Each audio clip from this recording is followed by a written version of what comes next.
Olá, seja muito bem-vindo, muito bem-vinda a mais uma edição do Papo com Ela. Eu sou Michele Figueiredo e hoje a gente traz para você como informações um movimento que tem crescido entre mulheres na casa dos 20 anos aqui no Brasil, que visa o celibato voluntário. Mas o que é isso e o que está por trás dessa iniciativa? É isso que a gente discute no programa de hoje.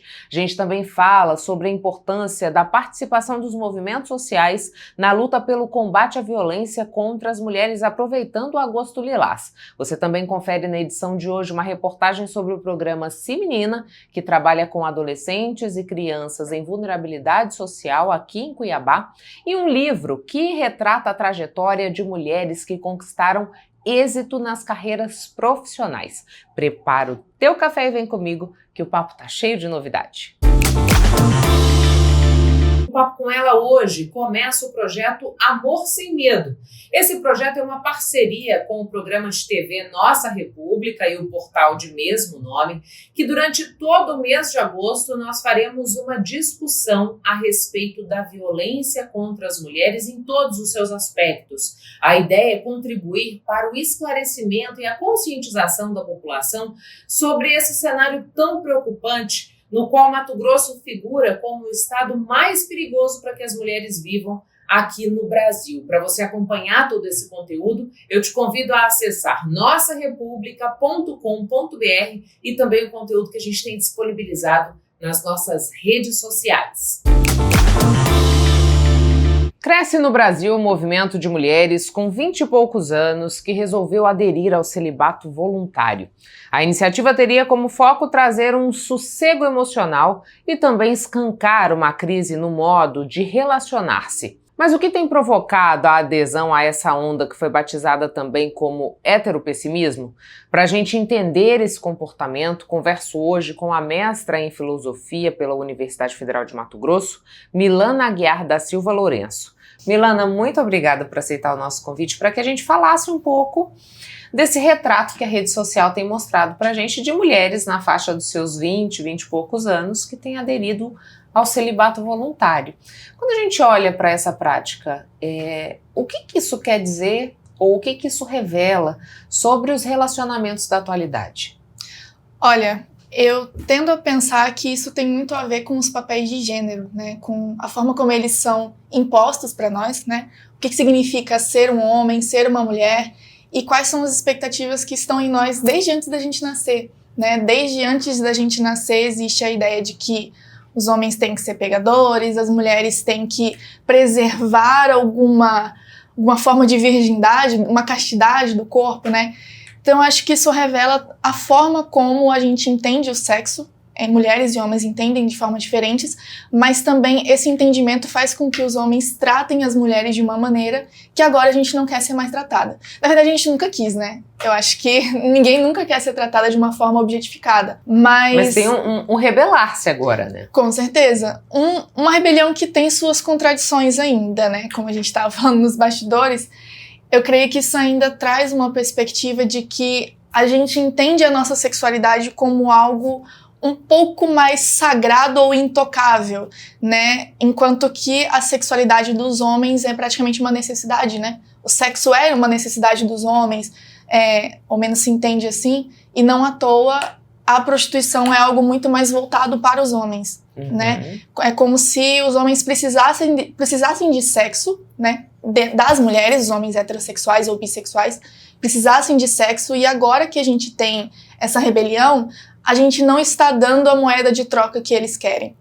Mas ainda isso revela que a forma como as mulheres são vistas e como a gente se vê também é muito nesse papel de gênero, né? Que eu acho que a gente precisa falar sobre isso e desconstruir isso. Nessa perspectiva de papel de gênero, Milana, a gente tem que trazer algumas coisas para se pensar, né? Nós estamos em Mato Grosso, por exemplo, um estado que lidera em índices de feminicídio, de violência contra as mulheres. Esse movimento de celibato, ele também reflete essa violência, esses dados que mostram que pelo menos 30% de mulheres que foram ouvidas numa pesquisa feita pelo Senado relatam ter sofrido algum episódio de violência, seja física, sexual, psicológica, dentro dos seus relacionamentos? Com certeza, né? Agora, pelo menos uma parte de nós tem a opção de não se relacionar com homens, né? Que é uma opção muito importante, né? Que ainda que a gente tenha essa opção, ela é difícil de se concretizar porque a gente sofre muita pressão social, né? Mas com certeza expressa esses dados, porque nenhuma mulher quer sofrer violência, né? E se entre ficar sem sexo e sofrer violência, eu com certeza prefiro ficar sem sexo, né? Eu com certeza prefiro ficar sem me relacionar afetivamente, né? Mas ainda assim, parece ser o caso que algumas mulheres não têm, na verdade muitas mulheres não têm essa opção, e sofrer violência por parte de um homem parece ser a opção que elas têm do que não sobreviver, né?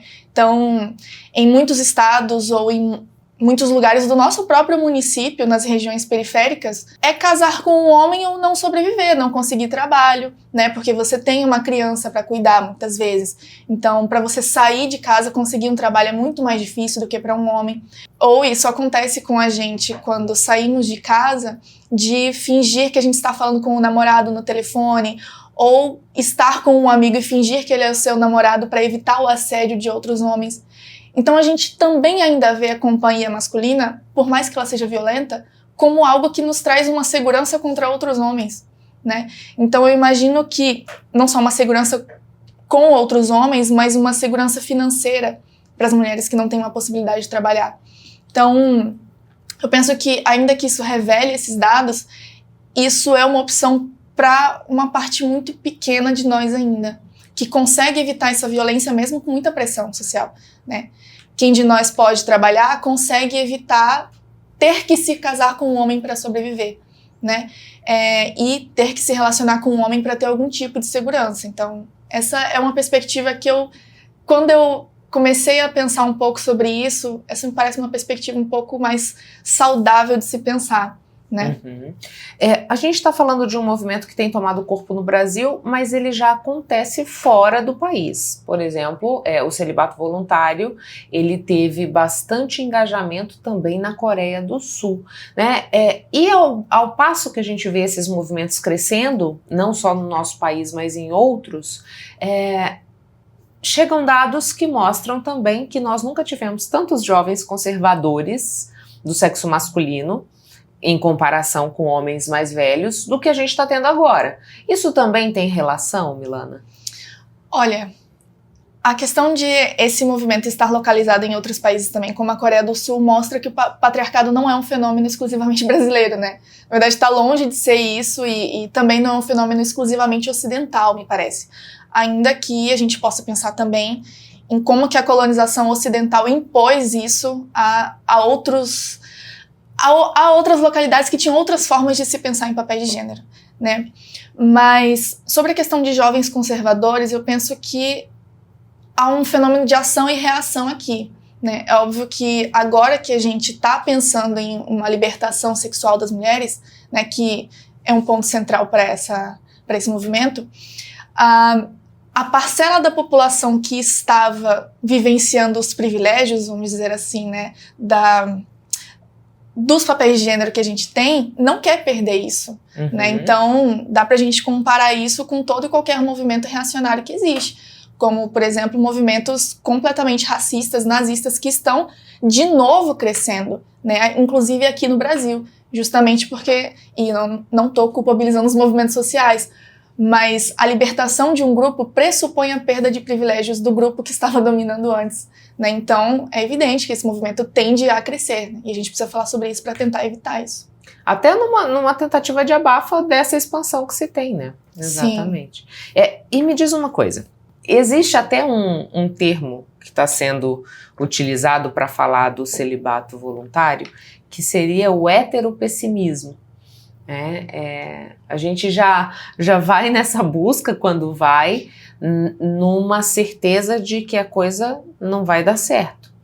E aí a gente comentava sobre as repercussões que isso tem tido nas redes sociais, né? Que as mulheres falam assim, não se trata de um heteropessimismo, a gente está falando só da realidade. Eu vi esse comentário e eu achei muito engraçado, porque de fato, a realidade é essa e a gente tem que lidar da forma como ela é, né? A gente tem que tentar achar meio de sobreviver nessa realidade.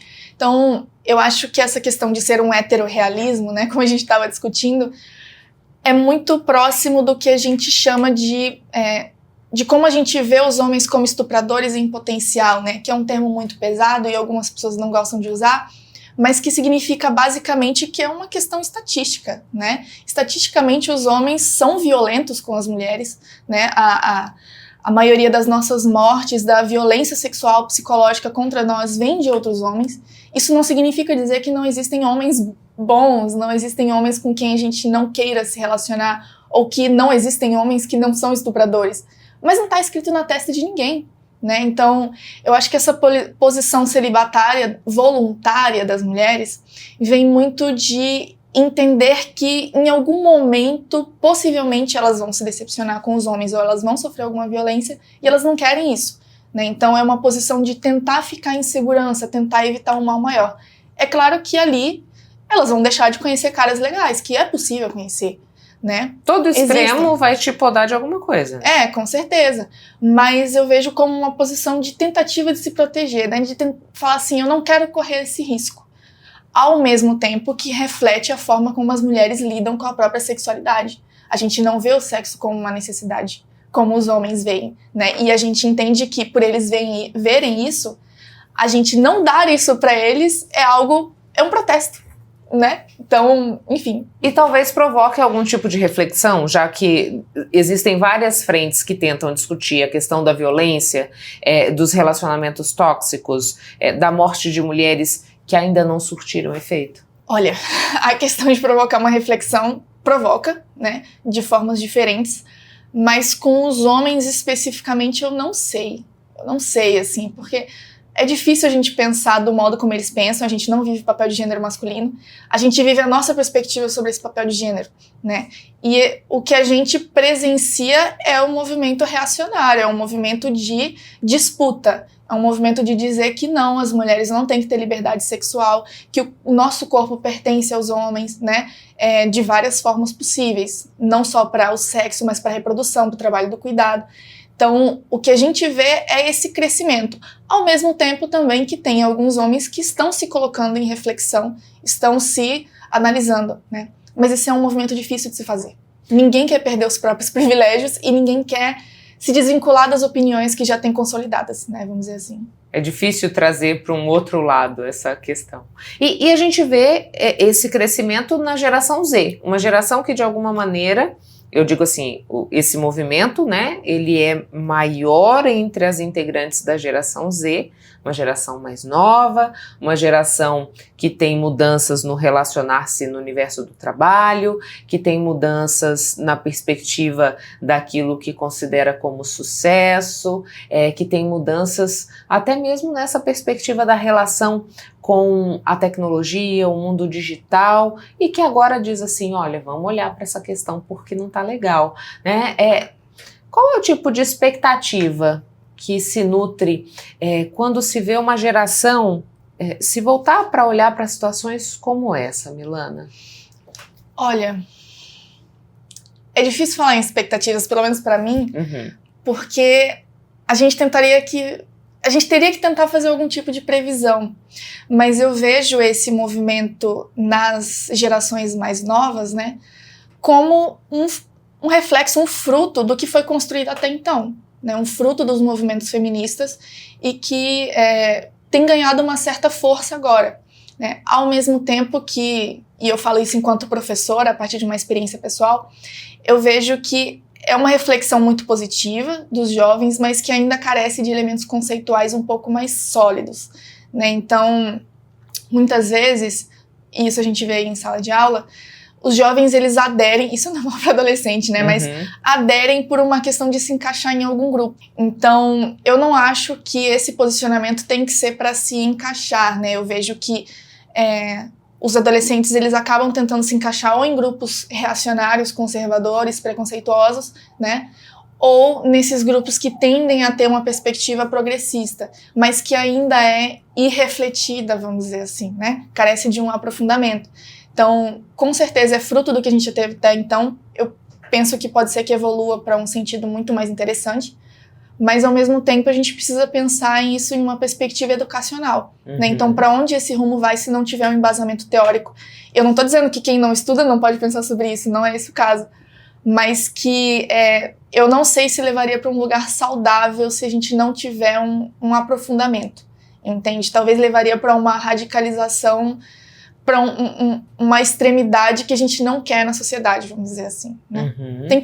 Assim, se a gente pensa sobre machismo, a gente tem que tentar entender o que é machismo em primeiro lugar, né? Então, não pode ser uma palavra vazia, não pode ser um conceito vazio. Ou distorcido, como é o feminismo hoje. Ou distorcido. As pessoas veem feminismo como algo, como um movimento de ódio, mas é uma reação nossa ao ódio que a gente sofre, né? Então, mesmo quando a gente pensa em celibato voluntário, que alguns veem como violento, como algo nocivo, ruim, mas e a reprodução, né? Como se nós fôssemos só isso. Mas isso é a nossa reação, é o jeito que a gente achou para reagir, né? Então, se a gente tá percebendo que isso é a moeda de troca, então ok, vamos fazer. Mas a gente precisa pensar no porquê que isso é moeda de troca também, né? Milana, nessa perspectiva a gente tem visto também dados que mostram um esvaziamento dos aplicativos de relacionamento. Aplicativos como o Tinder, né, nessa coisa de que as pessoas, elas realmente estão cansadas da forma como os relacionamentos têm acontecido. Existe um caminho de volta para algo que seja mais saudável? E aí você considera, partindo dessa questão que você disse agora, né, que tudo exige da gente um aprofundamento nas discussões, entender o que está acontecendo de fato e não só ir com a manada. Nessa perspectiva, pensando também que nós temos uma sociedade que está cada vez mais conectada, que tem cada vez mais informação, mas parece que está cada vez mais perdida, existe um caminho para a gente encontrar um equilíbrio, assim? Você enxerga em todo esse caldo que está se apresentando uma perspectiva de melhora? Pergunta difícil. Mas eu não veria como um caminho de volta para algo mais saudável por algumas razões. A primeira delas é porque eu acho que não era saudável. Ou então, não tínhamos um ponto saudável. A gente precisa buscar esse ponto. A segunda é porque mesmo que existisse antes, a gente nunca volta a ser o que era exatamente da forma como foi. É sempre a partir da perspectiva que a gente tem agora. Né? É um movimento pra frente, mas não no sentido de pra frente de melhora, mas pra frente no sentido que carrega essa bagagem anterior. Então a gente carrega essa história, a gente não tem como voltar. Se fosse saudável antes e a gente quisesse voltar, a gente teria que voltar no tempo e esquecer de tudo que a gente passou. Teria que ser tipo isso, né? Mas eu acho que a melhora, ela passa necessariamente por a gente questionar essas bases estruturais, né? Então a gente precisa questionar o capitalismo, a gente precisa questionar a divisão sexual do trabalho, né? De colocar a mulher ali no papel do cuidado ou no trabalho sexual, né? A gente precisa questionar o patriarcado que divide as mulheres e promove o ódio aos nossos corpos, promove o ódio à forma como nós somos, ou promove uma forma de ser que é nociva para nós, né? Uma forma de ser mulher que é nociva. Então, a gente precisa também questionar o racismo estrutural que existe na nossa sociedade, que faz com que as mulheres negras estejam relegadas à periferia por conta da forma como foi a colonização aqui, da escravidão, e mesmo a abolição da escravidão no Brasil não proporcionou formas das pessoas que tinham sido escravizadas de saírem dessa condição, né, de ascenderem na vida. Então, todos esses pontos, a homofobia também, todos esses pontos a gente precisa questionar, né? Pra gente falar em relações mais igualitárias entre homens e mulheres, não parte só de falar de patriarcado, né? Por mais que eu falei aqui que é uma questão de papel de gênero que a gente precisa discutir, mas ainda é entrelaçada e dependente também de todos esses outros pontos, né? Então, para dar um exemplo, para a gente pensar no capitalismo, a gente precisa pensar na divisão social do trabalho, né? Em como que existe essa divisão de classes entre trabalhadores e burgueses, né? Que alguém detém os meios de produção, e quem detém esses meios de produção são, em sua maioria, homens. Homens brancos, né? Não são mulheres, não são pessoas negras, não são pessoas homossexuais em geral, né? São pessoas que estão no poder há muito tempo, né? E enquanto eles controlam esses meios de produção, eles vão controlar também quais são os papéis que cada pessoa deve seguir, que cada grupo social deve seguir. Então nós estamos condicionados a esse sistema que tem múltiplos fatores.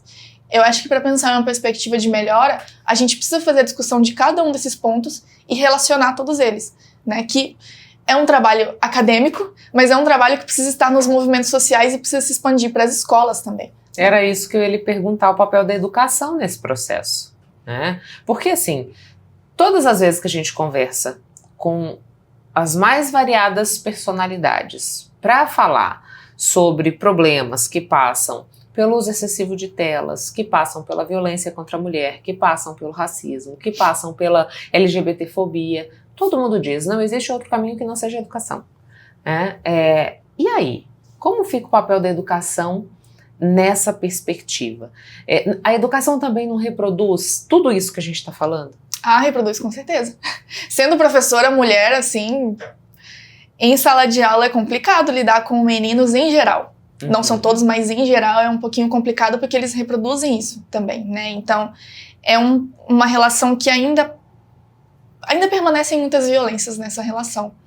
Mas educação eu penso aqui também num sentido extraescolar.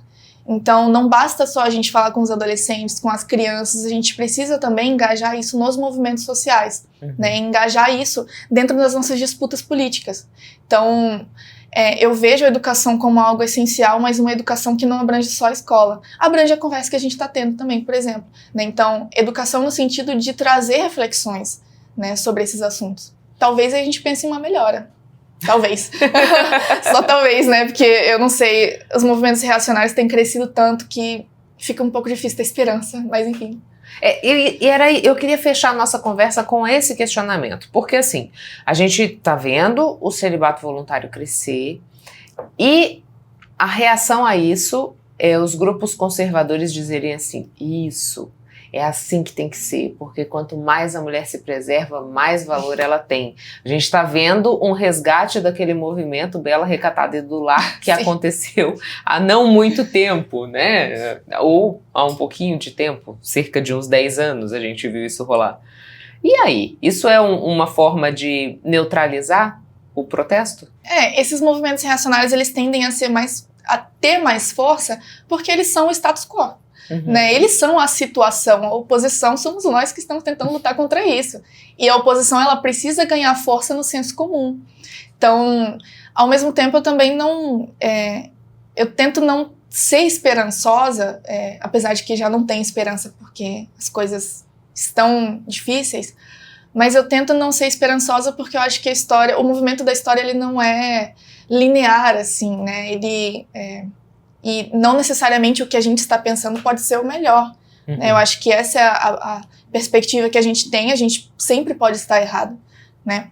Mas eu acho que esses movimentos reacionários e conservadores, eles não só neutralizam, mas eles impedem o avanço aqui, né? No sentido de que, por a gente ser oposição, a gente tem que ter muito mais força, a gente tem que fazer muito mais, a gente tem que fazer dobrado. O que eles fazem aqui, a gente tem que fazer dobrado, triplicado, né? Então, é difícil a gente considerar uma perspectiva aqui. Milana, muito obrigada pelas informações aqui no Papo. Eu que agradeço pelo convite. Obrigada. Intervalo, a gente volta já já.